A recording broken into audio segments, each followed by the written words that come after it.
সকাল সকাল ডাব কাটতে বসে পড়েছি, কারণ ডাব খাবার আমি না ওই যে দাওয়ালি দিয়ে একদম ডাব কাটতে পারি না, ছুরি দিয়েই কাটি অনেক ভালো করে। তোমরা দেখো কি সুন্দর কেটে দেবো। আর যাই হোক, এখন যা ডাবের দাম বেড়েছে মানে কী বলবো, যেন মনে হচ্ছে সোনা আর ডাবের দাম একই হয়ে যাবে কদিন পরে।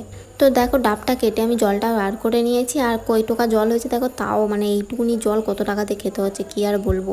আর যা গরম পড়েছে না, আমার দুপুরে একদম ভাত খেতে ইচ্ছা করছিল না, তাই একটু আঙুর কলা আর একটু তরমুজের জুস বানিয়ে নিয়ে এসেছি সেটাই খাওয়ার জন্য, কারণ ভাত খেতে একদম ভালো লাগছে না। তোমাদেরও কি এরকম হচ্ছে গরমে? তো যাই হোক, বিকালে আমি চলে গিয়েছি কম্পিউটার থেকে ছুটি করার পরে আমি এখন এসেছি স্কুলে। মানে এই স্কুলে আমি হচ্ছে এইচএস পাস করে বার হয়েছি। মানে কতদিন পরে যে স্কুলে ঢুকলাম, মানে কি যে শান্তি লাগছে আর কি যে কষ্টও লাগছে কি বলবো। মানে এই সময়টা যে পার হয়ে চলে এসেছি স্কুল লাইফটা, সেটা আশা করি তোমরা যারা স্কুল লাইফ পার করেছো তারা বুঝবে। আর এই যে বোনটা দেখতে হচ্ছে, এই আমার সাথে কম্পিউটারে যায়, এ হচ্ছে আমাকে আইসক্রিম খাওয়ালো। তো আইসক্রিমটা নিয়ে আমরা সোজা স্টেশনে চলে এসেছি, কারণ এখানে তো একটু ঠান্ডা হাওয়া দিচ্ছে, তো এখানে বসে বসে আইসক্রিম খাচ্ছি।